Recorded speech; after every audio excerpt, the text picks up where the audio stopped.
Yo, we're live. Live. Welcome to Anarchy Among Friends Roundtable Discussion. Episode 14, The Sausage Party. I mean, boys' night out. We're without the women folk tonight. They're out doing other shit because they were tired of our shits and now they're doing something else. Tonight, we're, as always, covered by a BIPCOT no government license, and we have not a Fed with us, so he can do whatever the fuck he wants with this program. He's got the fucking hat to say it, not a Fed. But here we are. We're going to talk about crazy shit tonight, boys and girls. No women, no girls allowed. It's on his hat. It's coming in hot. Not a Fed. Read the fucking hat. Next thing you know, well, I don't fucking know. We're gonna get started tonight with Dan. It's the He-Man Kevin Haters Club, gentlemen. Jason, myself, and we are the He-Man Women Haters Club. Yeah, take that, feminist. Yeah. We got all kinds of interesting stuff to say tonight. We're gonna talk about some recreational drugs, some overthrowing the government, some gay frogs. Who knows what else we'll get into? Do they make vegan butt plugs for feminists? Absolutely. Well, they're not just for feminists, they're ungendered. Oh, well, this is true. I don't want to. Right. Do not agender. If you've ever left tofu out overnight, you can carve it into anything you want. I'm telling you, you leave tofu out overnight and you can use it use it as a brick replacement. Nice. Well, sand it down and give it a nice coat of lacquer. Oh no, nothing's gonna eat it. It's fucking tofu. Don't worry about it. The roaches and the termites and the ants are going to leave it alone. Hey, those non-gender butt plugs, were they examined by the EPA? Absolutely. Do they pass EPA inspection? They had to file their impact statement first and submit a plan for mitigation of unnatural disasters caused by 5 minutes into the show by too much of a butt plug. I mean, you just can't have too much in any one given area. Cause a disaster. Only on boys' night can we go from high to vegan butt plugs in like 2.5 minutes. Got to love it. This is what happens when guys. Vegan butt plugs, upgrading your carrot. What's this cucumber for? I don't know. It smells kind of funny. A lot of people have been using eggplants as replacement for dicks on like emojis and stuff. So, well, in real life too, I heard. Yeah, you're too close to New York, Dan. Allegedly. Allegedly. Or how about the saying goes, any port in a storm. Some ports are more equal than others. That's like last night. I don't know if you guys saw that post, but when I was literally like, I was in the other room, and I hear like grunting from the other room on the TV, and it's like, and I'm like, what the fuck is going on? And I go into the living room, and there's two dudes playing tennis, and I'm like, I was expecting. There's a radio station out here, and I forget if it was DC 101 or not, but they did a is it sex or working out like bit on the radio. It was fucking hilarious. Are they having sex or working out? I saw a video the other day about porno sounds set to tennis, and it was perfect. You couldn't tell the difference. Hey, dude, I'm telling you. I mean, I don't mind if it's like, you know, Sharapova or like some hot chick like playing tennis, like making moaning noises and shit. Like, you know what I mean? It's like Some hot chick like that Andre Agassi. Oh, that's a dude. Oh, sorry. Yeah. All right, so let's get on to the most stupidest thing I've read this week. In this week's stupid news, take it, Jason. Two words. NARCAN parties. Well, doesn't that kind of defeat the point? Yeah. I mean, he said you got to tell us about. I am unfamiliar with a Narcan party. All right. I've ended a lot of parties with Narcan. That is the point of this party. Like you as a former paramedic or EMT, whatever you were, you are the point of this party. Okay. This is out of this is Rowan County, Salisbury, North Carolina. Rowan County emergency workers expressed frustration Thursday over, quote, Narcan parties they said are increasing in the area. With Narcan readily available and over the counter now, we are having gatherings called Narcan parties, said Chris Richardson, Emergency Management Service Battalion Chief for Rowan County. He said the partygoers get high in houses or cars in public places. Then an emergency responder with Narcan will try to revive them, giving the drug user a rush. Quote, people. He said a few weeks ago that a couple overdosed on heroin at a shopping center, knowing an ambulance with Narcan was just a call away. Quote, picked up the drug, didn't want to wait to get to their residence, both wanted to use. They did it in a public place so they would be found. Wow. Last year there were 292 calls in the county in which Narcan was administered. This year through June, there have been 284 calls, a 94% increase. So people are ODing on purpose with the intention of being saved and getting a rush from the Narcan. Let me put some commentary on this here. And as almost 20 years as a paramedic, and I've worked in not such a big city as Baltimore or DC, but within 30, 40 miles of them. And actually, the last place I worked, which was out in the bumfuck central Pennsylvania, like 100 miles from anything. There's actually a lot more heroin, well, OxyContin, fentanyl, things like that up there. But I think this is a situation where you have people who don't understand drug culture. Like, you know how cops talk about fucking gangs, like they know what the fuck they're, or crime, like they know what they're talking about? Oh, absolutely, yes. Right. I think this is the same sort of thing. Like, kids, don't go to a Narcan party, or like those fucking, the remember the shit. Well, back when I was high school age, they would talk about, oh shit, we lost Kevin.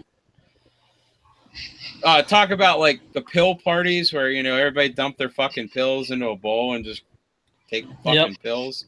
That probably happened once, and like some fucking news outlet caught on, so it became this big dumb thing. But no fucking junkie wants to lose their fucking high to Narcan, because it's like, bam, you're fucking done. Snap back.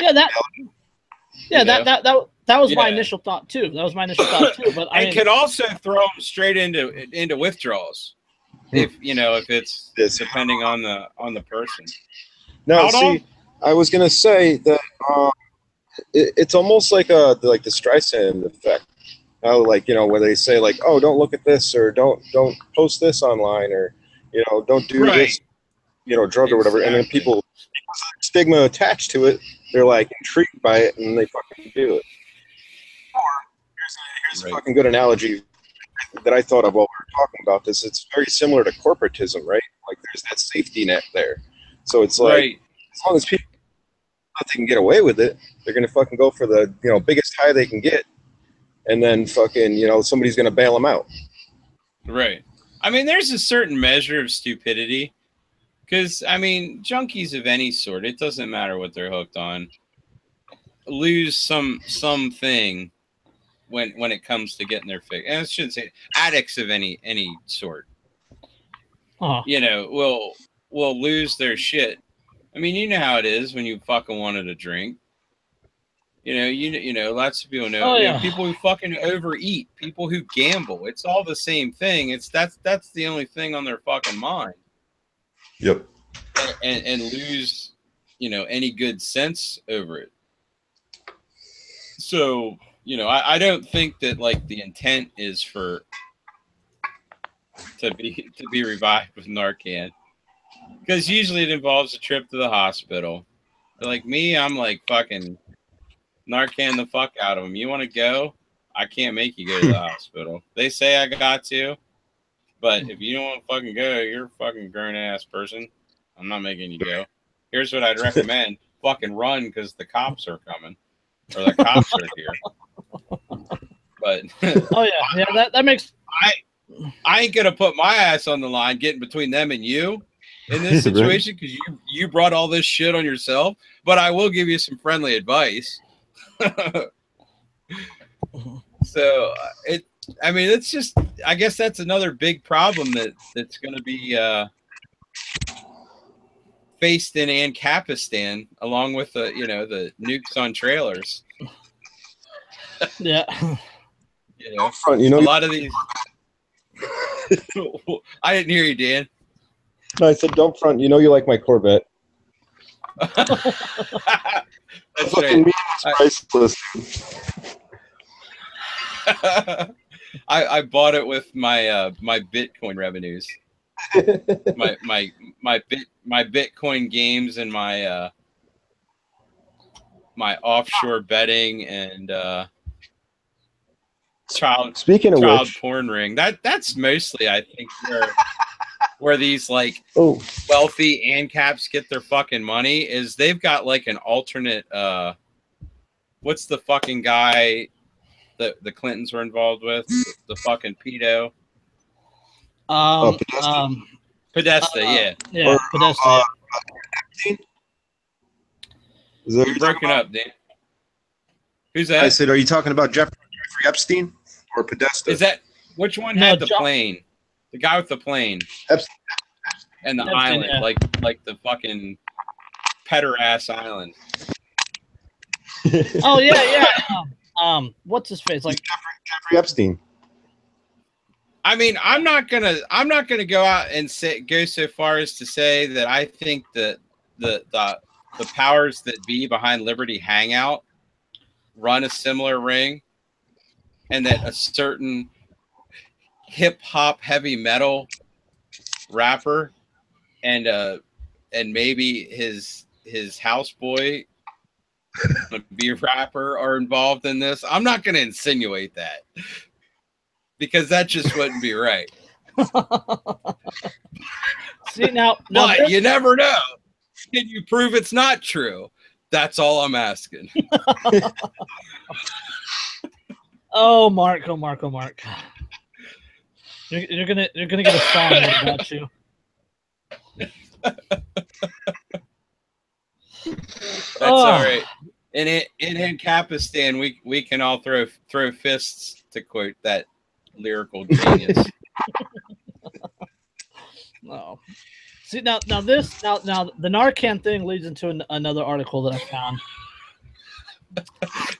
So, and Liberty Hangout possibly, I'm not even alleging it, running a child pornography ring. I mean, they got to get their money from somewhere. Oh. Maybe it's from the Republican. Maybe they get it from the Republican Party, because Austin Peterson's a registered Republican now. Is he? Well, yep. Isn't Jared Howe also? I believe so. I believe, I don't know if he's a registered Republican, but he said that he is a Republican now. I mean, I saw it on Facebook, so it must be true. Welcome back, Kevin. Hey, sorry guys. Kevin. Hey, no problem, man. Oh. had not a Fed things to take care of. So to catch you up, Liberty Hangout, somebody said, I don't know where it came from, might be running a child pornography ring, just like Podesta to Pederast Island. And that's how they make their money, because now they're also, I guess, affiliated with the Republican Party. So they have to like compete with the Democrat Party. You know, one wing has to follow the other. Wait a minute. How did he get there from NARCAN Party? Somebody. Are you bullshitting, or are you saying like that somebody that runs that page is like really involved with some shit like that? Mark is just being Mark, you guys. Come on now. I mean, I mean, can you prove it's not true? That's all I'm asking. So let's piggyback the Narcan party, you guys. Okay. Arizona spends $600,000 a day. That 600,000 times 365 is 219 million to house drug offenders in prison. They have the fifth. Wow. They have the fifth highest incarceration rate of the nation. Let's see. What was the other number I was looking for? Well, probably half of those are in Maricopa County because they got Super Sheriff Joe there, right? No, he's not sheriff anymore. He's not sheriff anymore. Oh, that's terrible. And he might be going to prison because he was just found guilty. Oh, that's tragic. Guilty of what? Tragic. Let's see. Sheriff.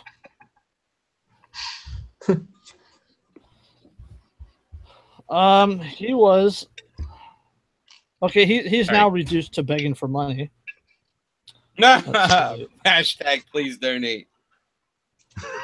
I'm not reduced to it. I've never been above it. So anybody wants to, I'll send you my Bitcoin address. Oh, speaking of $3,500 Bitcoins. Real quick before we get onto this, there was a thing that I saw about how somebody bought 2 pizzas for, I think it was like 10,000 Bitcoin back in.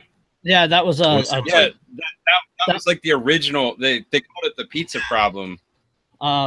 Because like Bitcoin came out and it had no value because nobody had done anything with it. So some place decided, yeah, fuck it, we'll take 10,000 Bitcoin for a pizza. Whatever. Yeah, and they said it's like equivalent to like 2 million now. Yeah. Yeah. Well, yeah, Bitcoin at that time was worth less than a penny. Yeah. Like a fraction of a penny. To this afternoon, it was either last night or this morning I looked. It's like $32.50 per Bitcoin. I think it's up to like 3,500. Damn. Yeah, which I wouldn't doubt. And I haven't kept up with it because I think cryptocurrencies are bullshit, guys. Just my personal opinion. You know, bought some? What's that? So you heard the Rothschilds bought some? Yeah, Rothschild. I'm sure. No. Okay, it wasn't Rothschild himself. It was the Rothschild Investment Corporation or the investment group. Yes, they bought 200,000 of it about 2 weeks ago. And then it's gone up more than $1,000. Which was still pretty solid because it 2,000 at that point. I think it was 22 something, 23 something when they bought it. I mean, I had a pretty good conversation with a friend of mine. He bought 200,000 Bitcoin or $200,000 worth? $200,000 worth. Oh, okay. Yeah, that's like a drop. 200,000. That ain't shit. Yeah, which is although if it's going up, less, I mean that. Yeah, it's less than 1,000 Bitcoin. He bought less than 1,000. Which ain't shit compared to, people who started mining this shit when it came out. Oh, yeah. Before you had to have a fucking we're talking computers running.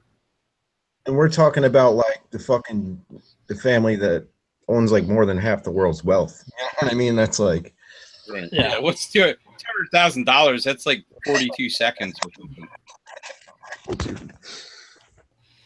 Yeah, it's but going back to your point, Mark, about cryptocurrencies being worthless and all that. Not worthless, just bullshit. No, okay, bullshit. Yeah, I look at them. I look at cryptocurrencies as an investment. That's it. Like I don't look at it as I actual. think people who are investing in them are dumb. I mean, for me, I'm kind of pissed because I could have gotten in a Bitcoin at like $500 a year ago. Yeah, I probably could have made my fucking mortgage. Oh yeah, right. By now, with the amount I could have put into it, if I would have cashed it out, I could have paid my fucking mortgage off. My thing with Bitcoin is that it's fiat, right? It only has value. Yes, because people believe it has value, right? There's no backing, right? It's not backed by gold or silver or anything like that. In that case, it makes it virtually no different than the U.S. dollar. The only difference being that the Federal Reserve controlled by the Fed, right? Yeah, the Federal Reserve note is a government, quote unquote, government currency. Bitcoin is not regulated by any government, and Bitcoin's power or Bitcoin's value comes from the fact that there is a fixed amount, right? There's only so many Bitcoin out there, whereas the Federal Reserve is putting out like $85 billion a month in new Federal Reserve notes. Yeah, I was just gonna say you can't endlessly print fucking Bitcoin. Yeah, you can endlessly break them down, right? I mean, you can go to like 0.000000001% of a Bitcoin, but when you add it all up to the whole, it's still a fixed number of full Bitcoin. Yeah. Yes. Yeah. Well, I mean, actually, correction. I should correct myself because the Fed doesn't print anything. It's the Mint that prints it, but they do fractional reserve lending through computer systems. Yeah. Yeah, which basically is unborn debt. Right. Yeah, it's debt. It's debt on the back of unborn children. Yeah. So, which is not good either. Oh, go ahead, Jason. I'm sorry if you had a thought. I was just gonna say like Bitcoin, Ethereum, the new Bitcoin Cash, right? Bitcoin forked. Bitcoin went off the blockchain onto a new program. I don't remember what it's called. And Bitcoin Cash stayed on blockchain. On the same blockchain. It's all blockchain. That's how it works. Yeah, it's different. Well, you know that. Yeah, but a different one. I knew so that's what came out of the fork. That's what I was going to say earlier. Is I haven't kept up with it enough because I think it's for me, for a guy in my situation. And I know I could make money at it, but I wouldn't because I'd fucking lose interest and forget to buy it or sell it or do whatever you got to do. And I mean, back to my thought of it being bullshit is I don't think people who invest in it are dumb. In fact, I think quite the opposite. That's great. Much like I think people who make money on the stock market are great for them. I'm happy for them. Right. Yeah. But in the long game of it, for those of us who kind of, I don't want to say I live hand to mouth or nothing, but you know, I ain't too far away. You're not living high on the hog either, so. Right. I mean, I like to know that the things that I have are tangible through any situation. I don't have enough cash or wealth to buy my way out of anything. Mm-hmm. Yeah. That's like I was talking about Bitcoin earlier and cryptocurrency earlier. I think of it as an investment, right? It's like a Bitcoin are like the equivalent of, to me, the equivalent of like stocks in Nike, right? If the company does good, the price goes up, I make money off my initial investment. It goes down, I lose money on my initial investment. It's the same with cryptocurrencies. And I would love to see them be more commonly used. And I know the way for that to happen is people like me actually have to use it. But it's too much of an investment because it's too volatile right now.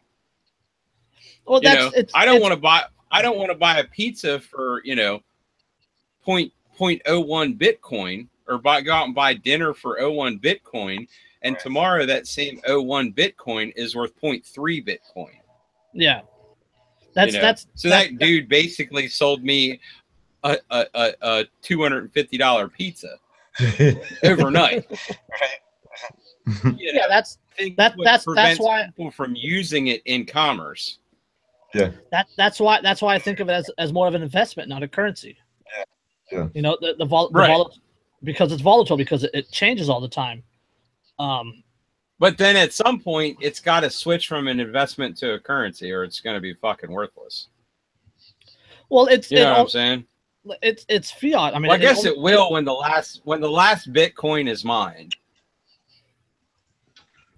Do you think Bitcoin will continue? Well, of course it's going to continue, because people will still believe it has value. Right. You know, it's like gold or silver. You know, But then will they hold it, or will they use it? That's kind of where I'm going with it. Well, or with my train of thought here. The thing about gold and silver is kind of different, though, because it has like an intrinsic value. It has like a use, like, you know what I mean? You can use it in terms of like technological uses. There's so many different, applications for it. It also does not disappear after a fucking EMP blast. I mean, and I know Bitcoin doesn't either, technically, or I know it doesn't go away, and I'm familiar with the technical stuff enough on that. What's that? Yeah, I mean, you can't send a Bitcoin via carrier pigeon. Right. That's the thing. You know what I mean? I can tell drawing memes and shit via carrier pigeon, though. Fucking right. We'll have to go back old school. It all for me it all goes back to subjective value. You know, if you have a Bitcoin, if you have 1,000 Bitcoin and I have an Apple and I value my Apple more than your Bitcoin, well, then the Apple has more value to me. It doesn't matter how many Bitcoin you have. I'm not going to sell you my Apple if I value my Apple more than Bitcoin. Right. The same with gold, silver, Federal Reserve notes, a car, a pocket nuke, whatever. If right. I've always said that fucking dollar bills and coins Federal Reserve notes. Thing. Yeah, FRNs, whatever you want to call them, are a good thing. Here's why. Because shit hits the fan, people are still going to maintain cash. Will they actually be worth anything? No. The debt might be gone, but people in their fucking minds are going to say, "Oh, I'll sell you a can of gas for $20, $21 bills." Well, if you got a fucking head full of them, whatever.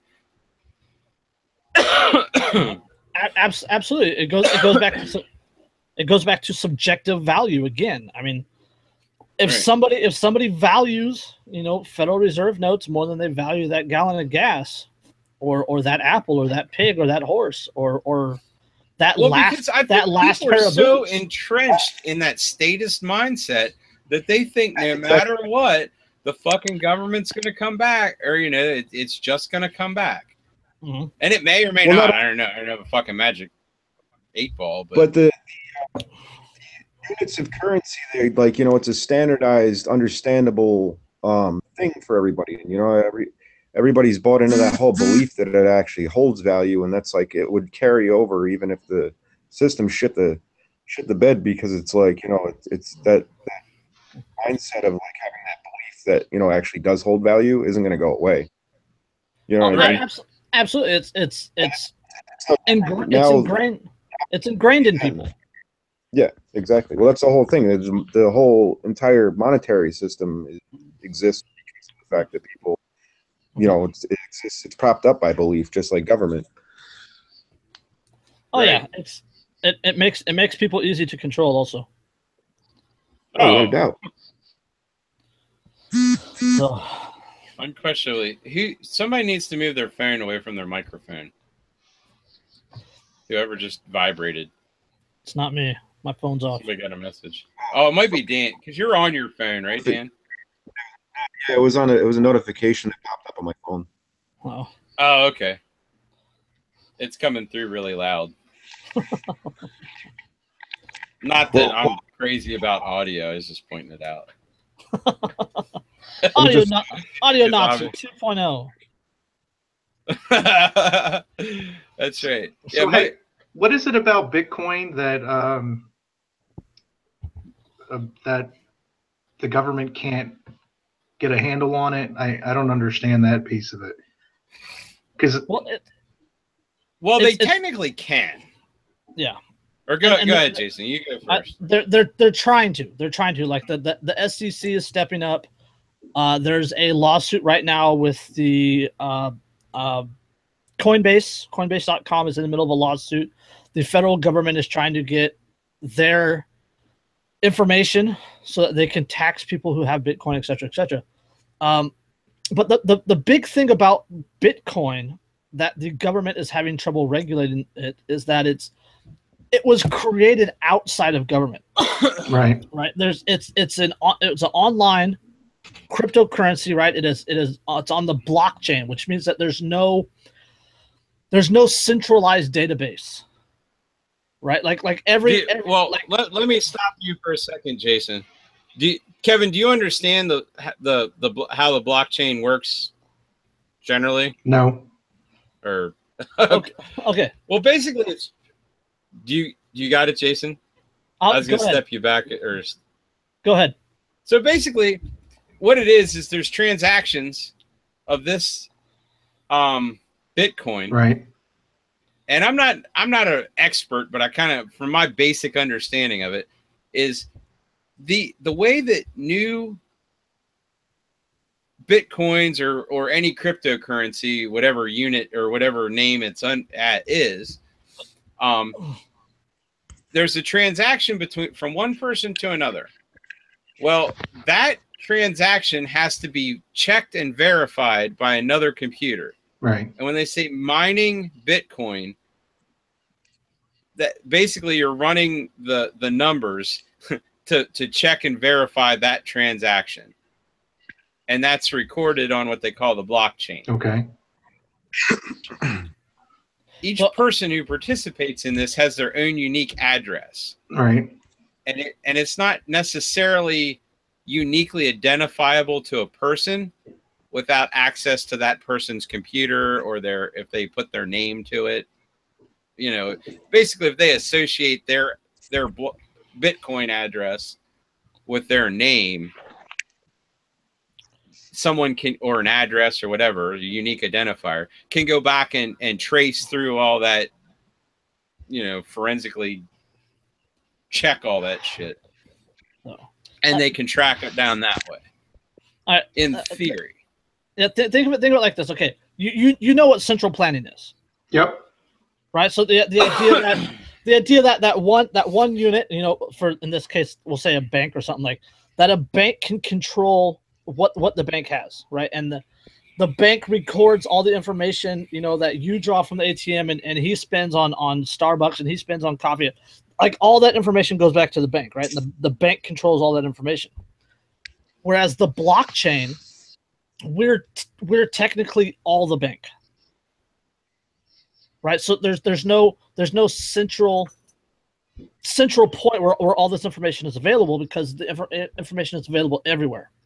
Okay. And when you can't control the information, when you can't regulate the information, you can't control the product. I was just wondering because, you know, at times when I have meetings, I hear sidebar conversations of some law enforcement agencies celebrating when they get to confiscate Bitcoin. And, yes. And I don't understand it, but I hear them talking about it. Because and how they do that is like, say they raided, you know, they caught onto somebody and they raided their house and they seized their computers. So they had access to what they call their public and private keys, like which would be their Bitcoin address. And then basically, and it's like losing cash if you drop $100 bill and somebody picks it up. Is your word versus theirs as to who owns it. Yeah. So yeah, when you start getting digital currency, you start getting crypto, whatnot, you create a wallet. a digital wallet, and this digital wallet keeps your information. How much Bitcoin you have, how much of this, how much of that you have, and it's just like your real wallet, right? Your real wallet, you have your credit card, your ATM, driver's license, all that good stuff in it. Well, that wallet, the information to that wallet is stored on your computer. Police, they confiscate your computer. They can get into your wallet and whatnot if they have the password. Which a lot of people end up giving. Like, that's one of the sticking points, right? They will give up the sign in or the login to their wallets in exchange for less sentences and whatnot. But yeah, it's when police people confiscate, or when police talk about confiscating bitcoins and whatnot, that's what they're doing, is they're seizing a person's digital wallet. Yeah, it seems to be a BFD among DHS circles, and I just well, because they think they're like stopping it by seizing 100 Bitcoin or something. Well, I hear it, and I find myself having an instinct to start asking them, like, well, why did you do that? What's the big deal? And start drilling back at them. But then I think better of it. I keep my mouth shut. Well, right. Asset forfeiture, like, regardless. But I would imagine it's because it's a more lucrative bust than getting notes. Think of it like when they seize a Bitcoin wallet, it's like busting the biggest drug dealer in the neighborhood, right? You're not going to stop it. You're not going to stop the drugs. You're not going to stop the Bitcoin, but you take a little bit out of the neighborhood, out of circulation. Yeah, that's ultimately what it comes down to. Like, they just DHS, federal government, like 2 or 3 other government foreign government agencies. They took down a black market site called Alpha Bay, right? That's on the Tor network. The Tor network is unregulated, right? Unlike our internet, it's unregulated. They took down Alpha Bay. Woohoo! Big, congratulations! Everybody's celebrating. There's 1,000 Alpha Bays out there, and for everyone they take down, 100 more will go up. Wasn't that just like a deep web, like black market site that sold like drugs a la carte? Yeah, you're thinking of Alpha Bay. You're probably thinking Silk Road was the big one. Silk Road. That's Ross Ulbricht. Ross Ulbricht was arrested for that one, and then they took down Silk Road, and then like Pirate Bay, and then there was Pirate Bay 2, and now Alpha Bay was the big one. But they're hacking at tree branches, right? They're never going to strike the root. They're never going to be able to chop down the tree of. And that's why they hate decentralization so much, is because they can't there's no pinpoint, to strike. Well, beautiful. In my opinion, they're fucking focusing on the wrong things. Yeah, absolutely, they are. Oh, of course. Oh, hell yeah. I mean, you can shut down a bank, right? And that fucks everybody that's associated with that bank, right? The ATMs don't work. People can't buy their coffee and whatnot. But you can't shut down Bitcoin because we're all the bank. Right. So, I mean, when you got banks like fucking Bank of America and Wells Fargo and HSBC and all these cocksuckers fucking laundering money for Mexican drug cartels and terrorist organizations and shit, I think that's probably a bit of a bigger deal than, secondary drug dealers, dealing in Bitcoin or some shit. It's like, come on. Well, the big difference is there is that the CIA is working with the drug dealers. Of course. And that's the whole thing, is like, they're never gonna, even if they do investigate themselves and find out that, they did nothing, and they find the bank like whatever, $40 billion or whatever, it's it's just it's payoff money essentially. Yeah, like nobody ever goes to jail for it, it's ridiculous. It's all for show. Oh, of course, they get fined $40 billion of the $248 billion that they just made in profit last quarter. Exactly. Money off of fucking laundering drug money, so give us the cut. We'll let you go. Just stay the fuck out of it. That's what I'm saying. Yep. Absolutely. Just like my school resource officer in high school. Just hand over the pot and you can go. How Ron Paul always had the thing, the placard that said, don't steal the government hate competition. Exactly. And it's so fucking true, dude. Oh. Yeah. Yeah. Oh. Unquestionably. So what's next on the list, Jason? That was a pretty roundabout way to get to that. Oh, we did it! We fucking did it, man. So, I got one. I want to hear the Fed's opinion. I'm sorry, the not a Fed opinion on this one. Quote: Man and woman of Earth found 8 miles out off Fort Pierce. U.S. U.S. Customs and Border Patrol officials spotted a boat 8 miles out in the ocean during early morning hours Monday. Neither of the people aboard waved for help. Officials moved in because the boat lacked registration numbers and identifying marks, which they say is a sign that a boat is being used by refugees or drug smugglers. The occupants, 29-year-old Duncan Curry of North Carolina, and a woman, Leah Bararis, who identified themselves as residents of Earth. Oh, sovereign citizens! Yay! Curry only my favorites. Curry only replied, "I am me," when officials asked his name. Bararis said they lived on the boat and they are, quote, "are man and woman of Earth." Curry and Bararis were taken to the Fort Pierce County, where Curry was put in St. Lucia County Jail on a charge of resisting an officer without violence. He resisted when deputies tried to take his fingerprints. Let me get some clarification on this from you, Jason, since you have the article. They're 8 miles out, right? They're 8 miles out in a boat. Which is international waters. No, international waters more than 12. Right? I think. It's 12 miles. Okay. It's 12 miles, and then the U.S. claims a 200. Yeah, it's the U.S. claims control over up to 200 miles out. Okay. Yeah, but so Admiralty and this was the coast. This was the Coast Guard that got them. CBT Coast. Yeah. Which is Coast Guard? No. Basically, no. CBP, Customs and Border Patrol. Oh, okay. Gotcha. Okay, interesting. Yes, they were. Okay, now I'm with you. I'm sped up. Yeah, so they were boarded by Customs and Border Patrol because they did not have a registered vehicle and did not have identifying markings on their boat, like a boat name or flags or anything like that.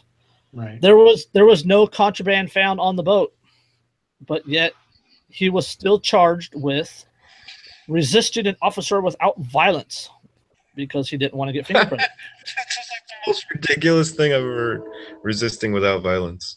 Resisting without violence. So, is that even resisting? So basically, if you say no, he was resisting by not resisting. Yeah, apparently. I'm a conscientious objector to this arrest. Okay, well, you're resisting arrest. Well, we're gonna attack it. We're gonna hang some more paper on you for that.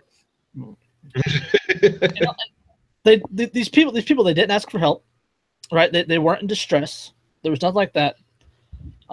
So now the guy is in jail on the sole charge of resisting arrest, which, as we all know, if your sole charge is resisting arrest, it's complete bullshit because you should never have been arrested in the first place. Right. Well, yeah, because here's the thing: they probably couldn't if they were out of like state-controlled waters. They were like close to shore where a state claims control over that waterway. They could probably charge them for like having an unregistered boat, things like that. Yeah, absolutely. But they didn't even charge them for that. They're like, we're arresting you for nothing, and you're resisting it, not violently, mind you, Why are you resisting me? Or why are you arresting me? But Stop resisting. How big of a boat was it? Because I don't think boats under a certain size don't have to. I mean, you don't have to go get registration for like a fucking rowboat or something like that. You know, it's probably big enough for you. I would imagine. Well, if it was 8 miles out, it would have to be, I would say, at least, 20 to 30 feet at minimum. Yeah, I assume it's a decent size. I mean, they were 8 miles out, and they weren't in distress. That's a lot of fucking rowing. They lived on the boat, right? Okay. So it's not a rowboat, or a canoe or something. It has enough space that 2 people can live on it. You know what? They probably were pissed off that they can't fucking like tax them because they don't live on actual property, so to speak. They're probably like, well, we're gonna make an example out of these cocksuckers. Well, yeah. And they can't even really make an example out of them because they didn't do anything. True. But you know what people are going to say? All they're going to hear is they resisted. They resisted. The law gave them a lawful order, and they resisted. But okay, from a not a Fed standpoint, that's where I wanted you, because you spent time in the Coast Guard and you're a Fed. I'm sorry, you're not a Fed. I really wanted your opinion on this one. From what they say about the boat not having any registration markings being sign of smugglers and stuff like that is true. That's absolutely true. But but once they investigated and confirmed that those 2 were U.S. citizens, it should have been the end of it. Absolutely. I mean, once it was determined, like once they boarded, and they're like, oh well, there's no drugs or anything here. It should have been like, bye, have a nice day. Yeah, exactly. I think they should have. And if they had a problem with the boat not being registered, it was just like a verbal, hey, this needs to be registered. Absolutely. Like, okay, bye. Right. With your vehicle, yeah. if you get pulled over for not having a registered vehicle, right? You get a fix-it ticket, right? And you got to go to court and say, oh yeah, I registered, blah blah blah blah. It should be the same way with the boat. Well, but yeah, it's kind of dependent on how cocksucker the fucking cop or the agent wants to be. Oh, absolutely. Yeah. It's absolutely. Which I'm sure them guys are probably pretty cocksuckery. every border patrol person I've ever interacted with has kind of been on the lower end of the intelligence scale. And how the fuck did they know that those people were 8 miles out there anyway? I'm just kind of wondering, were they on like doing routine patrols? Was their boat big enough to be picked up on radar? I'm just kind of curious. Yeah. Which you would think that the Coast Guard would have checked into that versus, I mean, and I get it that everything under Homeland Security is kind of in Border Patrol under Homeland Security. Yep. Okay. Yeah, they're all kind of tied together, but still. Yeah. So, maybe some authorities there cross over between Coast Guard and CBP. Right. Multi-jurisdictional territory, I think, is the term, right? Yeah. Where you have multiple agencies controlling or overlooking the same area. Well, not only that, you never know, because I mean, the Trump administration's gotten a little more stringent on the whole border control and things in that regard. I'm sure they gave them more leniency in terms of being able to exercise their authority, so to speak. I don't know why you would have a Coast Guard and then turn around and create a fucking Border Patrol, but then give the Border Patrol boats when the Coast Guard has boats. Right. Why fucking do that? It's government. It's redundancy at its finest. It's like that you guys probably saw it, the John Stossel video where he goes into New York City and gets all on their fucking case for building that $2 million bathroom. $2 million bathroom. Yes. Have you seen awesome, that? I did. I hope for $2 million is gender neutral. And he was, I think he was talking to like the city planner or the city engineer or some city official, and the guy was bragging about it, saying, "Yep, it was $2 million. That's a great deal because it could have been over $3 million." And what is absolutely hilarious is there was another bathroom built at a private park in Brooklyn called Harris Park, and they built the same almost equivalent bathroom for like $217,000.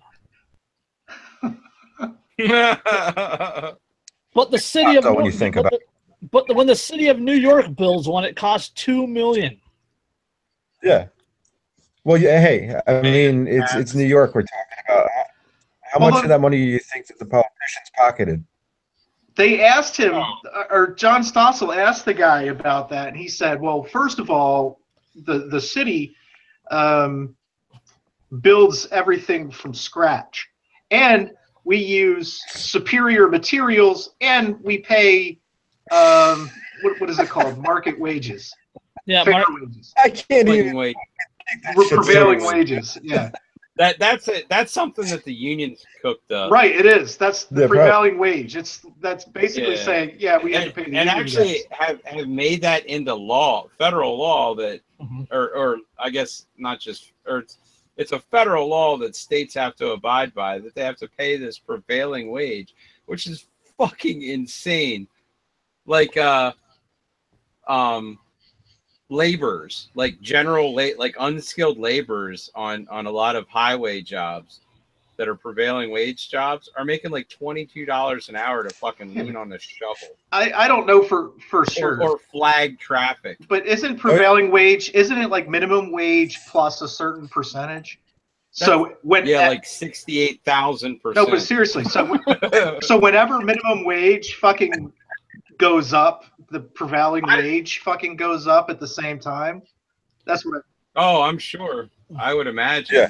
I'm not sure how. Which is why the fucking jerk off is. unions are always for increasing the minimum wage. Oh yeah. Right. Because it increases their wages.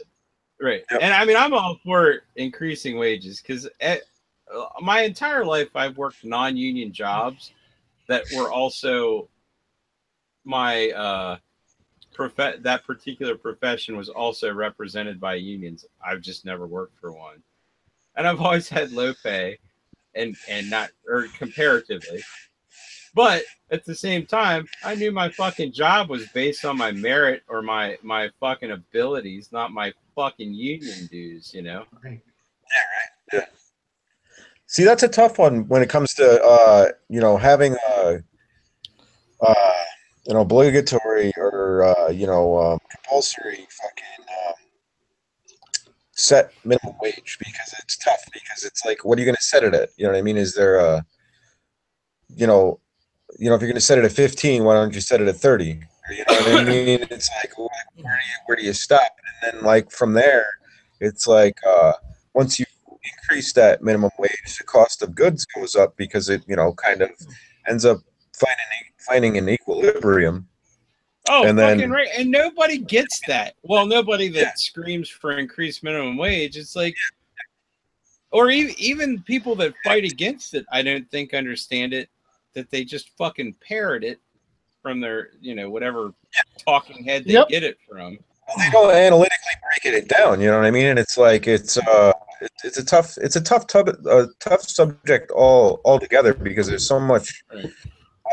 I'm going to go after some fucking cappies here. Complex situation. Because, I mean, the cost of the increase will be passed on to the consumer regardless. Right. I mean, it usually ends up that way always. Right. Oh, 100%.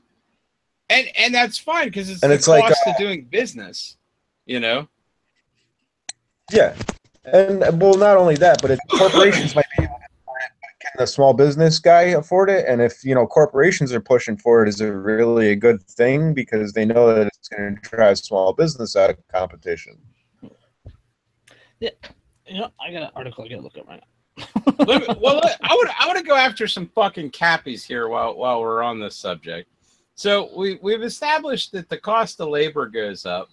So and maybe I'm way off base here. Dan, you're a smart guy. Kevin, you're a smart guy. Jason, you're a smart guy.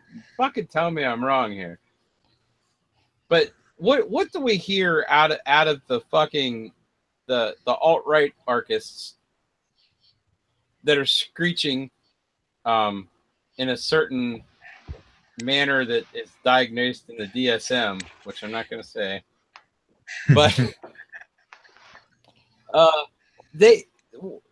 do we or do we not hear over and over again that fucking it's not labor that has any value? Yeah, I hear that a lot. You know, right? We hear that all the fucking time. Why do they say it? Because of course the fucking commies are like, labor theory of value. And rather than like take an honest look and evaluate this like item by item, they simply discount it fucking wholesale. Yeah, no. And say, no, value resides in capital and ideas. Not entirely, because you can have all the fucking money in the world and all the fucking ideas in the world. But if you can't have somebody implement those fucking ideas, you're shit out of luck, right? That's true. So basically, these fucking assholes. But it's kind of a symbiotic relationship. You know what I mean? It's not like one. Oh, it's a three-legged stool. There's no one part that can exist without the other. But they can't admit that, because if they admit that, then they're fucking crossing over into capitalism. Yeah. Right. Or the other, then they'll cross the streams and their fucking heads will explode. Yep. Right. Cognitive. And you can argue that is the most important thing. Well, that's wrong too, because you could have a million fucking strong backs out there, but if you ain't got no fucking money, or no capital, not just necessarily money, or no resources to use, you're fucked just as much as the guy who has all the fucking resources but no labor. Yep. This shit ain't rocket science. It's just people screeching because they want to be fucking right, because they heard something that resonated with them. So rather than say, you know what, let's look at a better way. No, let's just take somebody else's fucking ideas and yell them. Yeah. Like, I don't try to label myself as one thing or the other, because it's like there's gonna be a kind of a mixed, complex system. It's not like you can't just have like one fucking thing and expect that to just work all the way across the spectrum. Well, we have the vast majority of our population have been purposely undereducated. Oh yeah, amen to that. And miseducated. And economics is one of them. Yeah. Like, they don't want people to understand economics. Like, that's like the last thing, because then they understand how bad they're getting screwed. Yeah. It's like a little bit of knowledge is dangerous in that situation, because you get people, look at any given that we might, or circle that we might frequent. Everybody's quoting fucking Mises and Hayek and everybody else, but they don't understand what the fuck they're talking about. It's no different than when fucking Johnny Redneck's out there spouting some shit that he heard on Rush Limbaugh or Glenn Beck that morning. It's no fucking different. They just want to be right, so just start fucking talking louder and louder about the other guy and how fucking wrong they are.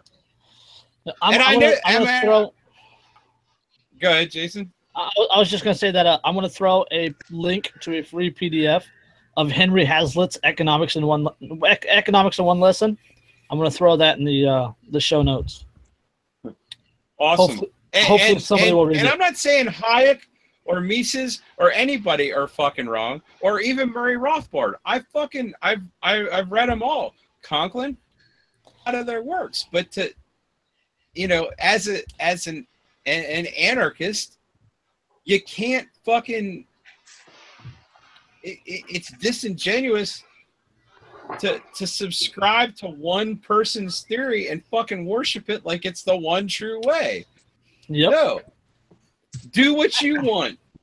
Live for your fucking self. Live for your fucking neighbor. Live for your fucking cat. Whatever puts the fucking lead in your pencil. You know? And for fuck's sake, quit telling other people what to do.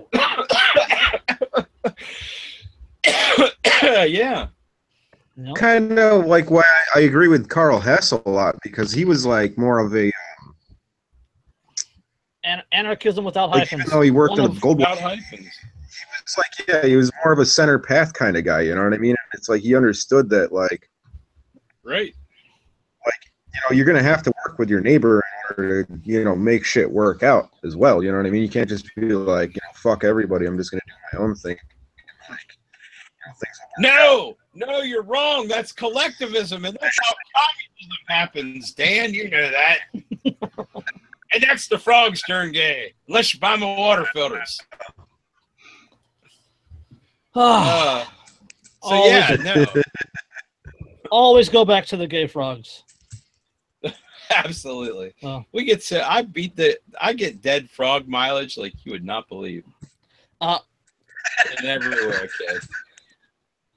Montgomery County, Maryland, like one of the richest counties in the nation. I don't live there, by the way, but close. Would lose 47,000 jobs by 2022 if the minimum wage went to $15 an hour. Yeah, I would see that. Because here's what you have in Montgomery County. Other than like Montgomery County government. Well, actually, that's not true. There's a lot of biotech firms. There's a lot of IT firms. Some consultant, probably lesser consulting and government support type of business. But you have fucking Dan Ryan houses or whatever fucking housing communities and rental communities. And you've got fucking chain restaurants and Walmarts and Targets and all that sort of shit. A whole lot of minimum wage labor. Yeah, or close to it, because if minimum wage jumps up to 15, nobody's gonna. Well, I guess that covers pretty much any service worker on management. Yeah, pretty much. Yeah, a whole shitload of people would lose their jobs if that happened. Right. Sure. But then again, if people understood economics, they would not be statists. They would all be voluntarists with the rest of us. And then the people who manage to keep their job would find out quickly that they're no better off because their fucking rent just went up, all the fucking prices of everything went up, and they're back to fucking square one, right where they were before their fucking wages increased. Yep, minimum wage. Which here's the other thing that people didn't realize about that also, it's not just the people who are under. Uh-oh. Mark's frozen. Oh. Okay, I think I'm gonna finish this thought. He was talking about the fact that when minimum wage goes up, it doesn't just affect the people that earn the minimum wage, right? Like here in California, minimum wage keeps going up. My dad works construction. My dad's 60 years old. He still works 45 hours a week doing construction. His pay doesn't go up, right? But minimum wage goes up. The cost of bread goes up. The cost of gasoline goes up. The cost of basic goods and services go up. It's exactly like a pay cut because his dollar doesn't go as far anymore. His pay is devalued by minimum wage going up. And it's not just him. Like the minimum wage. Yeah, that's him here. Still there, Mark? Yeah, it's dead. The dog chewed on my fucking internets again. Damn it, doggo. My inner tubes. My inner tubes. The dog tied his inner tubes. Hey, we got 2 marks. Well, that's scary. Mark duplicating his shit. How did that fucking happen? It's deja there, Mark. They're trapped up. Okay. So I went on this fucking great tirade while the dog was chewing on the fucking. Well, please repeat it. Other Galaxy Mark. It's like Rick and Morty, you know. You've got other alternate Ricks, you've got alternate Marks. How about it? I just need a Morty now. What? This Mark's a vegan? So anyway, like, and maybe you guys were covering this because I was trying to pick up what you were saying. But you have the sub $15 an hour workers who get bumped up to $15 an hour. Uh-huh. Well, that's fucking great, but and you know they're all happy, but they're too dumb to realize that they're not any better off because, well, yeah, they're like somebody said, their fucking rent just tripled. Market corrections. Right. Where I think it's really gonna fuck up the world is like the 70% of people in the fucking United States who make between $40,000 and $80,000 a year. You know, well, all those wages have to increase too. But will they? No, yeah, exactly. No, they won't. I don't think they will. I don't think because $40,000, that's like $20 an hour. That's a pretty average, you know, semi-skilled to lower skilled labor type of wage. I think a minimum or median household income in the United States, I think, is at 48.5 right now. Right, I knew it was somewhere close to that. So I mean, now what do you think? Those people. You take a fucking person with absolutely no skill and give them $15 an hour. Do you think the fucking people who are currently making $15 an hour are going to sit there and say, okay, that's fucking great. I'm just going to be happy with getting paid the same wage as this? No, not at all. Absolutely not. Absolutely not. No. And that's why communism fails every time, because it's like it kills fucking productivity, it kills competition, and people are like, okay, well, what the fuck is the point of even striking any harder if I'm not going to fucking make any more than the next guy? Right. You know what I mean? Yeah, and going back to Kevin's question, right? If I'm making $16 an hour, minimum wage goes up to 15, and FNG, the fucking new guy, goes up to $15 an hour. But I've been there for 4 or 5 years. Right. I earn $16 an hour. FNG comes in automatically getting 15. That's going to piss me off. Right. Right. Yeah, I'm not me, man, because I'm in that fucking median. I'm in the median. But you know what's going to happen if this shit happens? What? Fuck that. Guys going out the door, your motivations. I'm going to Dunks and pouring coffee for $15 an hour. You're goddamn right I am. Yep. That's the same. Because everything nosedive. I worked at McDonald's in high school for 2 years. When minimum wage went from $4.25 to $4.75 an hour. Yeah. And I thought I was overpaid at that time. I will go flip hamburgers for $15 an hour. Fucking, I don't know if I'd work over fucking hot. No questions, ifs, ands, or buts about it. I would go flip burgers for $15 an hour. I'd be the greeter at Walmart. That's another point that I didn't even think about. I didn't even think about that. All the fucking people who have busted their ass to get to where they're at, then once all those easy fucking menial jobs get paid $15 an hour, all the fucking smart people just throw their hands in the air and say fuck it, and they go get the fucking shit jobs. And then the people with no skills who were fucking crying about, oh, we need to get a living wage, they still won't have any work because they're fucking too dumb. Because all the smart, they were unemployable to begin with. All the fucking smart people will fucking downgrade to fucking retard land. Yep. Why? They'll still be on. You think that it's all that? This guy.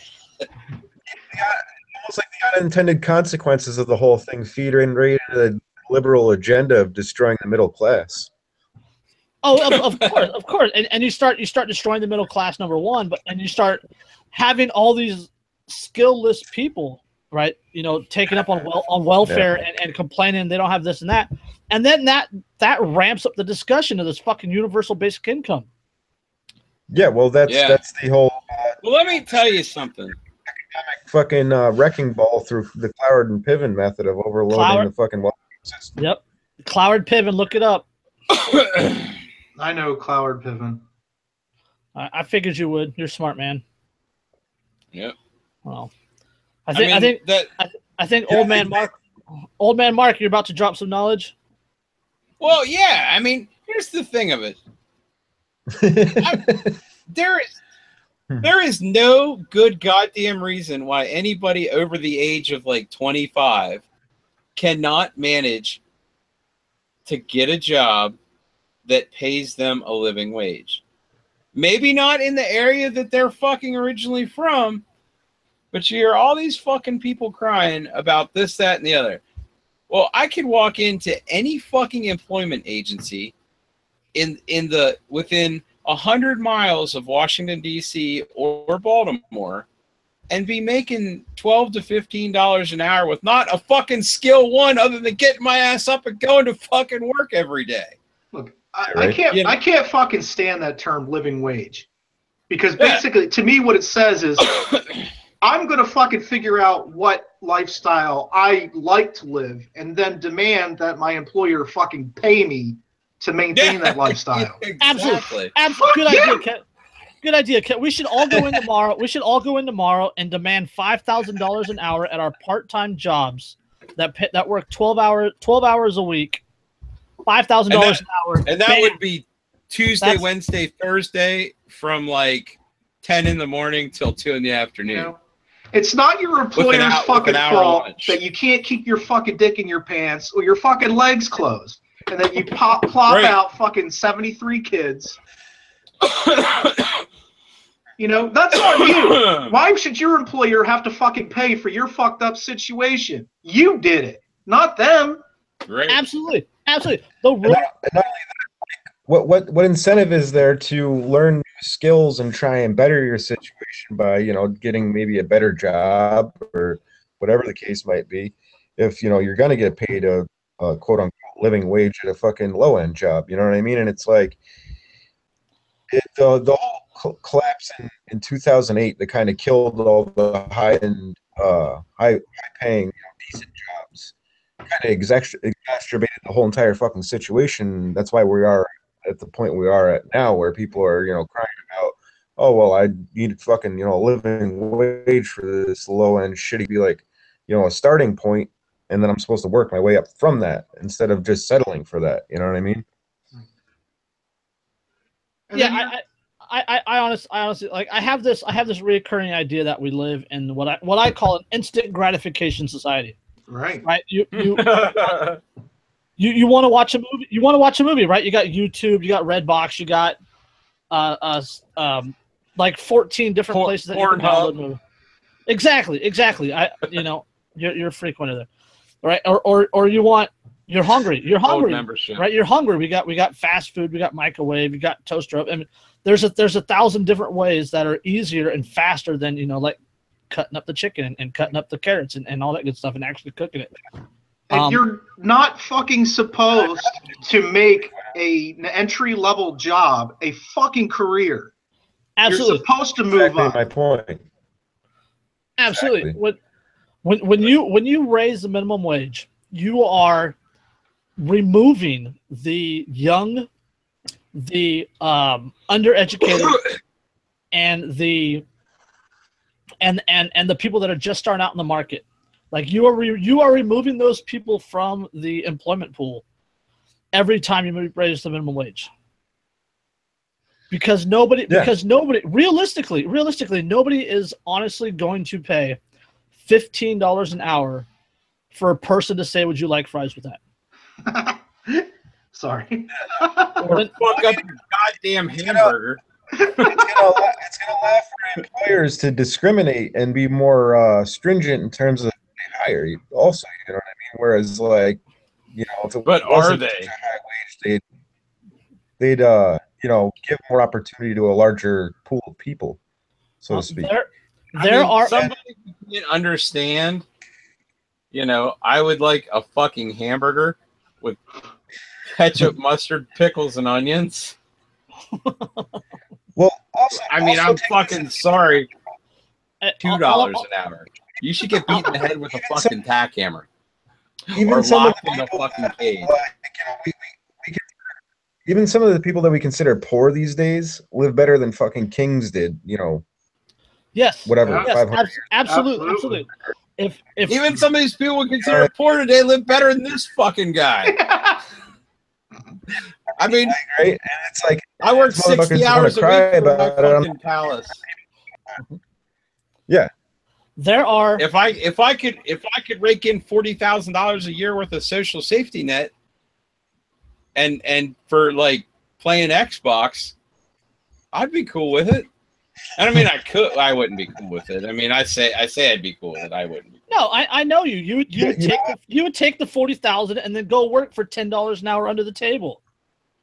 You're goddamn right. But I guarantee it wouldn't be $10 an hour. Hey, all I'm saying is you can demand. Some people have time just taking money without like fucking wanting to put in something to get fucking something back. You know what I mean? Like some people actually have fucking a conscience, I guess you would say. Oh, well, of course. I don't even know that it's so much I have a conscience from taking government money, But I think what it is I don't want to be fucking beholden to them. Yeah. I don't. The whole thing, the meme of there is no such thing as free cheese or free government cheese is in the mousetrap or whatever. Yeah. That's kind of where I'm at with it. I'm not against it, and I don't look down on anybody who does it, whether they actually need it or they're fucking game in the system, because it is work. I mean, it does take a lot of through hoops and paperwork and this and that and going and being talked to like you're a fucking asshole in some office, standing around in line with a bunch of fucking assholes who are trying to play the same fucking scam that you are. You know what I mean? So I just assume go to fucking work and deal with a dickhead boss every day, Hey, all I'm saying is it's no different. It's no different than being a government bureaucrat. Right.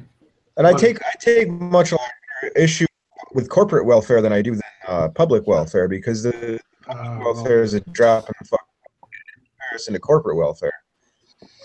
I mean, I don't agree with either one necessarily, but it's like there's some people that really do need it. There's people with disabilities and things of that nature, but then there's also people that game the system where there's like single mothers, quote unquote, that have their live-in boyfriend that has a fucking excellent job, but she doesn't claim him as a resident in the household, so she can get maximum fucking assistance from the government. And that's how like a lot of people get in the system, or their live-in boyfriend sells drugs and doesn't claim them on the fucking household, whatever. And all they got to do to keep getting the raises every year is fucking hatch a new crotch fruit.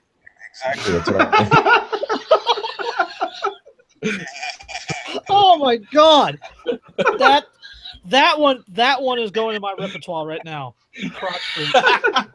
You're welcome. What was it? A crotch? What? I said all they got to do is keep getting the raises every year is hatch a new crotch fruit. That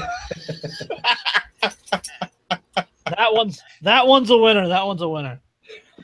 Oh, laying on their ankle, that's right. You sit in your nest. Hey, Jason. Oh my god. Yo. Do you have any plans on getting out of California, or are you just gonna sink with the ship, man? I have no idea. I would like to get out of California. I know not everybody can just pick up and fucking leave. That's I'm just. Well, if I have my kids here, I'm not gonna leave my kids. Right. That's just the way it is. I'm not gonna move away from my kids. But if they were a couple years old, I mean they're 17, they're starting college soon. If they were a few years older, well, a couple more years you can. Well, I love my kids and all that good stuff, but 17 starting college. If they were 21, 22, it's an entirely different story. Like I would feel comfortable letting them start their lives and then me leaving California. to save up the money and then bail. Sorry, what's that, Dan? I said you got like 4 or 5 more years to save up some money and then bail. If California doesn't break up, actually, you know what? I was talking to somebody else the other day. If the San Andreas fault goes, and LA and San Francisco go into the water, California turns red the next election. Oh, yeah, totally. But is that any better? Well, it's better. 20, it might be a fucking good thing. Well, It's better. It's better as in stepping on a Lego is better than stepping on glass. Well, Sacramento No, is it's fucking true. destroying the whole state too. The politicians from the urban liberal areas are what's destroying the state. It's the same. It's the same with Oregon and Washington. Yeah, same thing with like Michigan, with Detroit and all that shit. Yeah. If California, if you ever look at a Did you see that article? I don't mean to break away, but you brought up Detroit. Did you see like the mayoral candidates of fucking Detroit? Like eight of them, or half of them are felons. Yeah, convicted felons. Convicted felons. wasn't it like 87% of Detroit's population a felon? I have no idea. I think I read that. Well, Well, like when I saw Paul Gordon's pregnancy announcement, I want to say that like the next article down was 87% of Detroit residents are felons. Oh, we're all Just a felons. guess. Their political career then, dude. It's like Frank 3 a day, baby, 3 a day. Yeah. You gotta be a real low-life piece of shit to get involved in politics. Oh yeah. Ain't that the truth? Nobody that understands freedom will ever run for government. I'm Kokesh. I'm Kokesh. So, I don't know, man. He's gonna change it from the inside, isn't he? yeah, sure. I'm gonna sprout wings and fly. Nice. That's also what I thought about putting some wings on this weekend. Dan's gonna run for president and start making tofu dildos, the national Right. burger. And, Tofu butt plugs. yeah. That's how the pro El Comandante. pay raise. A living Oh. wage. Like instead of a living wage, here's a tofu dildo. Go fuck yourself. Speaking of Detroit, speaking of Real man Michigan, of the people. Cannabis arrests. yes, 9% of all arrests in Michigan are for marijuana. Seriously? In 2015, Michigan arrests for marijuana were more common than arrests for shoplifting. Police made 23,893 arrests involving marijuana in 2015, about 9% of all arrests. That goddamn jazz cabbage strikes again.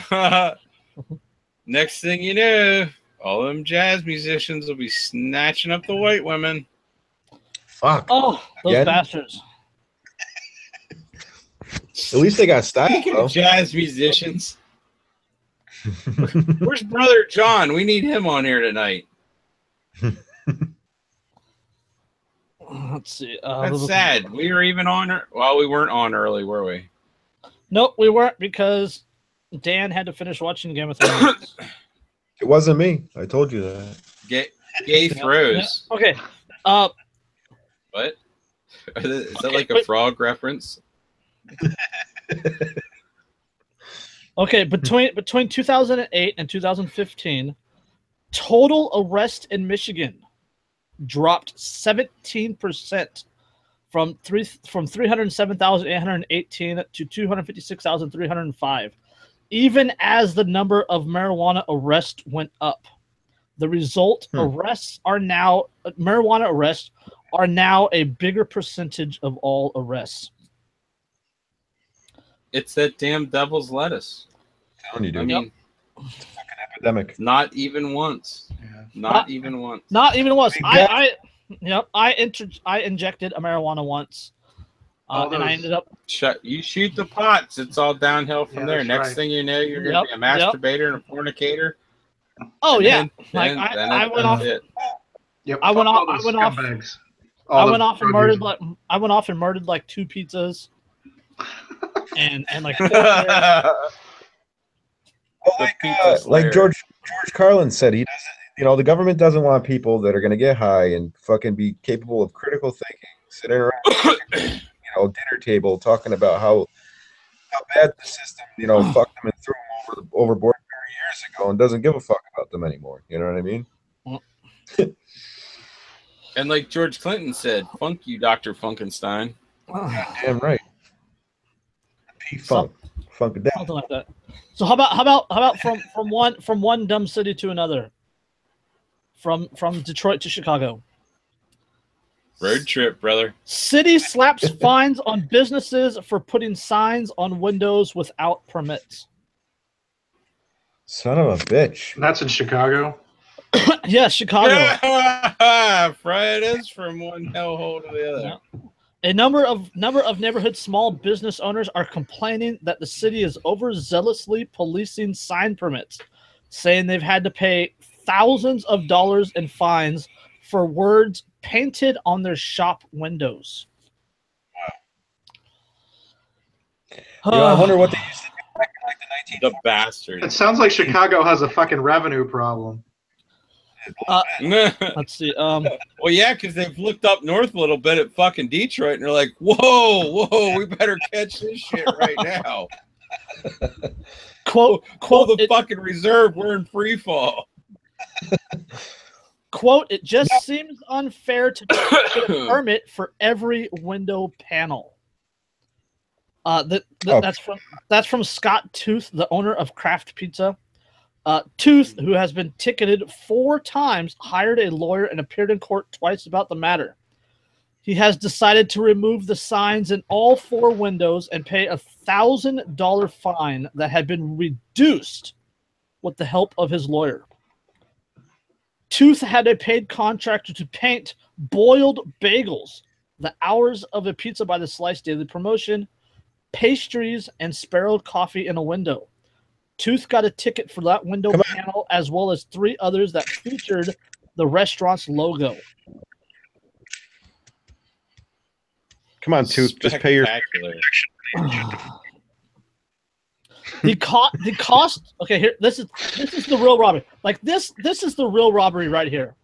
The cost for each on-premise window sign is $200 per sign, plus a Department of Buildings zoning review fee that can vary from $50 to $1,000 depending on the size of the sign. The city requires a professional contractor applying the lettering or images. Oh my God. Not only a professional and approved contractor. Violators face fines of $350 up to $15,000 per day until the signs are removed. Wow. So yeah, that's fucking amazing. It is beyond ridiculous. Like if I want to paint like my business's name, if I want to write, like Booth Pizza or whatever, I have to pay the city. You got a pizza shop, bro? If I had a pizza shop, I'd sell it and move out of California. Like you would have to pay. You can order a large. Shut the fuck up. Right? Like, yes. I would have to go to the city and get a permit to paint my window, and then I have to get a city-approved contractor to come and paint my window, and then it has to be approved by the building code people. And if they of course the building code people are like, nah, that guy fucked it up. So yeah, here's a $300 so you have to pay him to come back and fix it. Yeah, it's too. Can you say kickbacks, boys and girls? It's insane. It's insane. Like, and people wonder why small businesses are closing their doors all over this country, and it's because of simple bullshit bureaucracy and city level regulations. I was just gonna say that, it's almost like bureaucracies, like, write more regulations so they have a reason to exist, so they can justify their budget. Crazy idea, right? Bingo. Absolutely, absolutely. And then on top of that, like, they keep a percentage of whatever the fine is. Oh, of course. Oh, No, I don't mean them personally. I don't mean them personally, which I assume that they do, but like, if they can help bolster their budget, by Exactly keeping some of this, and then if they got a budget surplus, they can take a business trip to the Bahamas, Christmas time, and this is the same thing as police departments with asset forfeiture. You know what I mean? They just, they justify that by, oh, well, we can, increase our budget. We can buy military surplus, whatever, from the fucking government program. Oh yeah, the 1099 program or whatever it is. Exactly. Yeah, did you hear? Speaking of that, you hear about the fake company that got like $2 million worth of military surplus? No. nice. Let me see if I can bring that one up real quick. Nothing surprises me.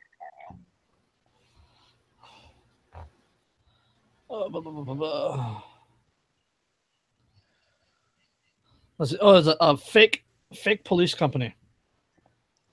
They got yeah, they let's see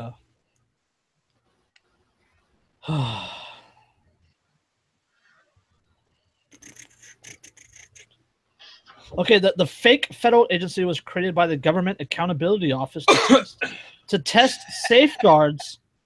Yes, the Government Accountability Office. You can finish laughing. The irony of that. Yeah.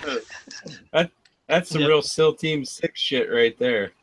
Using a fake name, fake information on the number of employees, and a fake location, undercover GAO investigators submitted an application to the Law Enforcement Support Office program. They also created a fake website and an email, and they were able to get up to. They have an email in their own domain. It must be real. They were able to get a $1.2 million worth of military surplus before they were caught onto. Wow. $1.1 million. Yeah, 1.2 million. 1.2. Add another honey thou on there. Yep. They were able to transfer. They were able to transfer more than 100 items, ranging in value from $277 to $600,000. Like they got a fucking Bearcat. Like they got a Bearcat from this government agency. Oh yeah, I mean why not? Fucking party bus and shit. Yeah. Go government. Go big team. Like, did they put a stripper pole in it?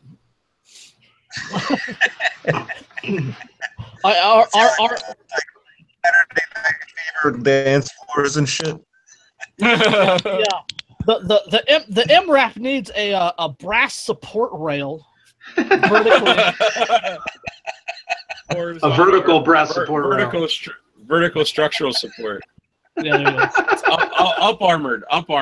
Support the up armoring. That's what it is. We need a new hydration support unit for our MRAP to go with our vertical brass support. We have a call it Operation Kegerator. Oh. The license plate says not a Fed.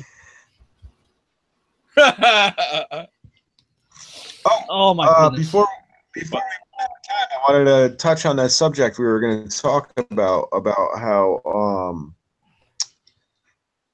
what was it? About how like ANCOMs are always arguing that in terms of if there was like a ANCAP society that you'd pretty much end up with a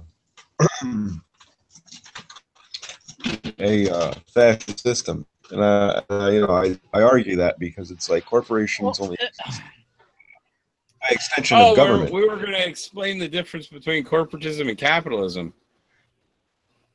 Is that what you're saying? Yeah. Corporatism is statism. A form right. Of course. Capitalism, true capitalism is a free market.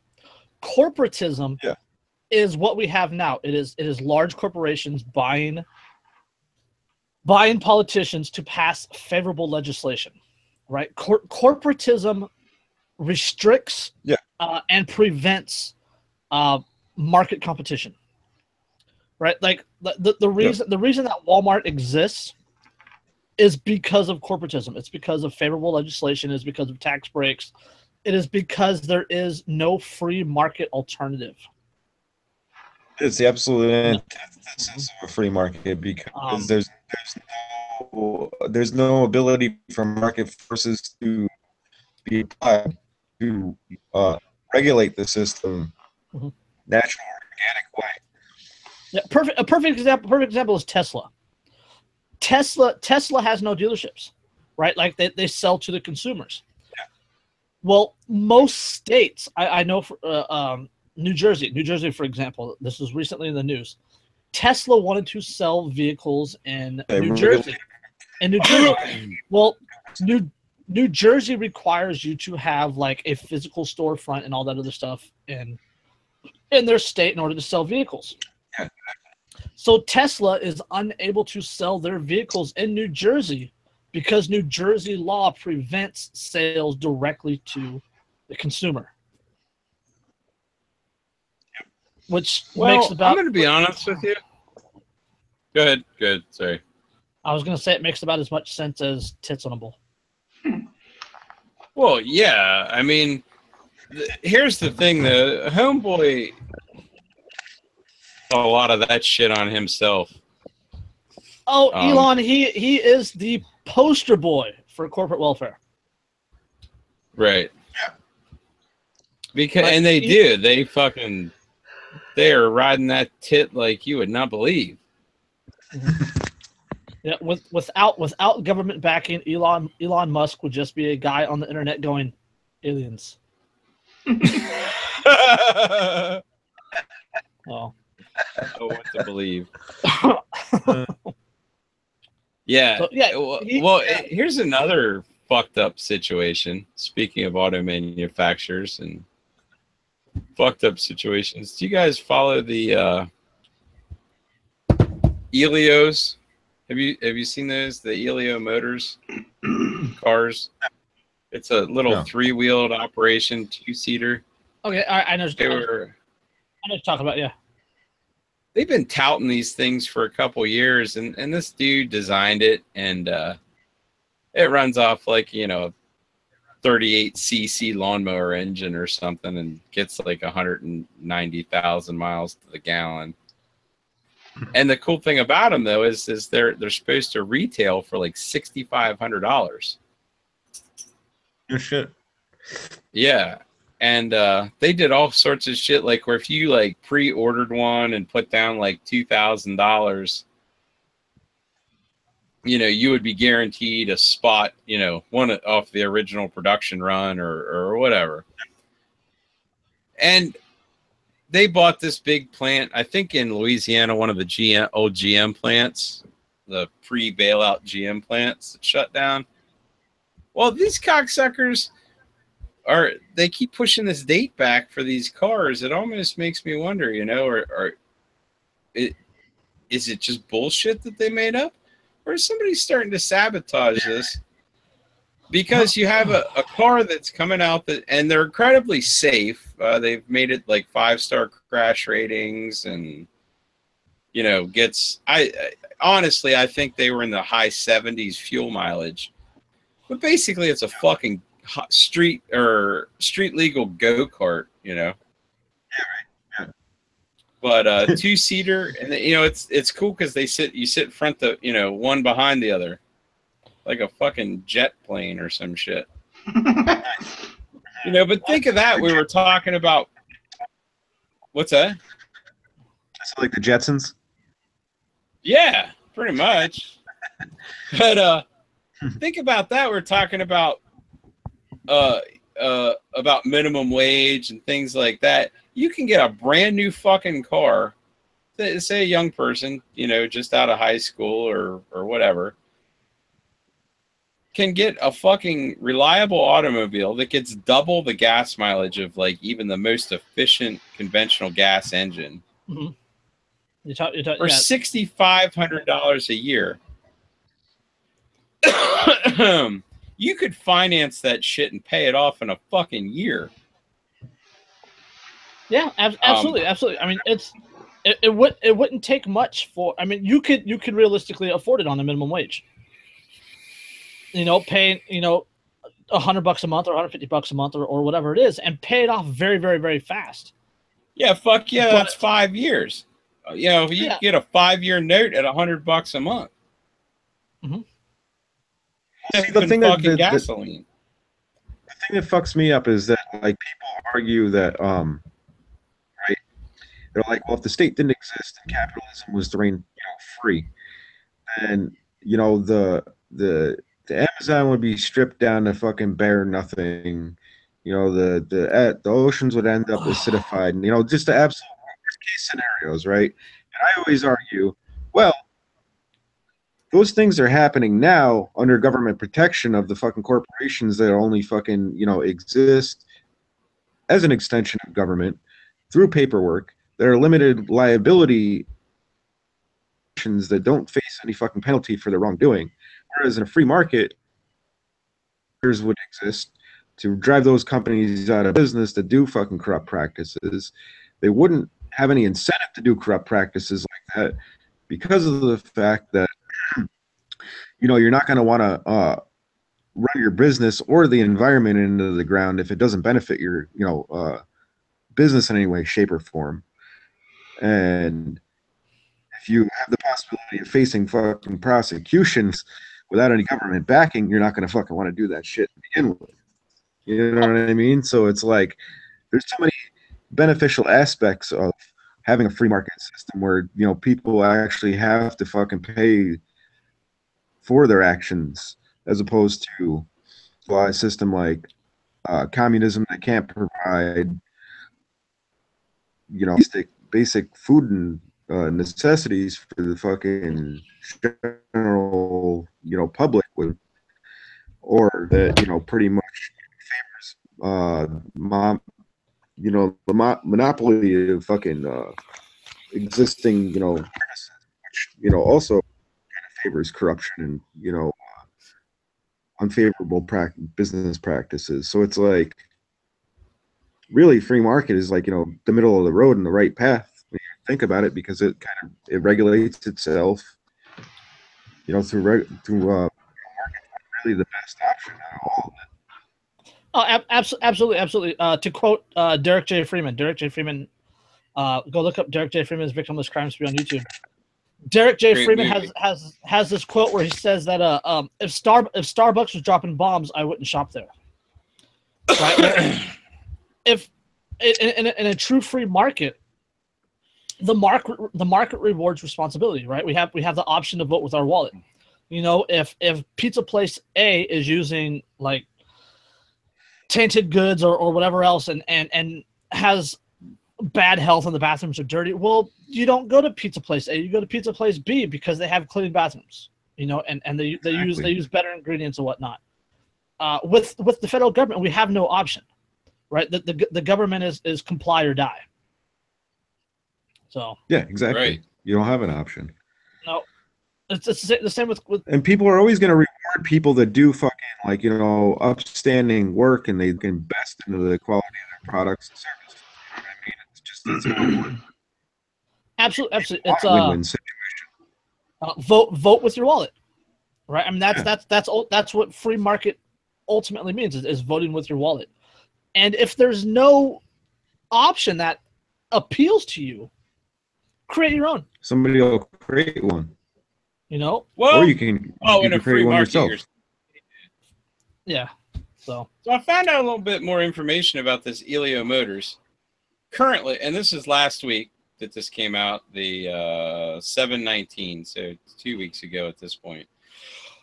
But there's an article that says last week the state of Louisiana fined Elio Motors $545,000, saying the company is operating as a manufacturer. They have not started production yet. They have pre-production models out, and therefore should have a license to accept non-refundable deposits for its proposed three-wheeled ride. see that In May, Elio reported that it needed $376 million to launch production of its three-wheeled streetcar, and worse, that it only had $120,000 in cash. So they don't have money. Basically, this guy tried to crowdfund his fucking vehicle, bought it. You know, people sent in $1,000, $2,000 deposits on these things to get a chance to fucking buy one. And it says right there in all the information on their website, this is not a refundable deposit. You know? and then the government steps in and says, "Oh, you need a permit to do that." Right. I mean, so it seems to me that it is that there are bigger players in this game saying, "Nah, this guy needs to get the fuck out." You know, the article goes on to say, Elio has been in hot water with Louisiana officials for months over repeated delays in production of the three-wheeled car at a former GM factory in the city of Shreveport, which is another butthole. If you've ever been there, there's not a fucking thing there other than mosquitoes and fucking humidity. Yeah. There sure as fuck aren't any jobs. Well, you gotta wonder who lobbied the politicians to fuck over the small business. You know what I mean? You think it's the large auto industry, perhaps? Yep. Oh, hell yeah! Because or the unions. Don't forget the unions. That's true. That wasn't the only problem. The Louisiana Motor Vehicle Commission looked into whether Elio had broken Louisiana law that says manufacturer and dealer license are needed to sell recreational products in the state. Elio has accepted about 65,000 non-refundable deposits of $1,000. So they crowdfunded $65,000. Right? Am I wrong? Nope. That's $65,000. And and they're very clear it's a non-refundable deposit. But here's a situation of some organization that is not just is out there to protect people from themselves. Oh, of course. Who sent in this money willingly because they want one of these fucking cars. And this guy is, and they're just raking him over the fucking coals over this. Yep. Hashtag not a free market. Not even close. So, hey, we're getting on. Go ahead, Dan. Final thought, man. We're getting on to 2 hours now. No, I was just gonna say that like corporate, interests are never gonna allow for a free market to exist. The thing is, as long as they have a say in it, because it's like they love the protectionism and they love the fucking bailouts and they love the safety net that the cronyism provides them, and they hate fucking competition most. Absolutely, because afford to have to fucking be ethical, and they're gonna have to provide the best fucking products and services to even compete in the fucking market. Yep, because without those things, they would not exist. So, not at all. All right, so we're getting on to 2 hours now. Since we do this every other week, and we will not be on next week. I'm going to go ahead and say happy birthday to Derica next week. Woo! Happy birthday, Derica, with egg Yep. rolls. Yep, turning 28 with experience. So again, this is Anarchy Among Friends Roundtable Discussion, episode 14. Boys' Night. Thank you, guys. Thank you, Kevin, our favorite not a Fed. And, Indeed. We'll see you guys later. Peace. Peace.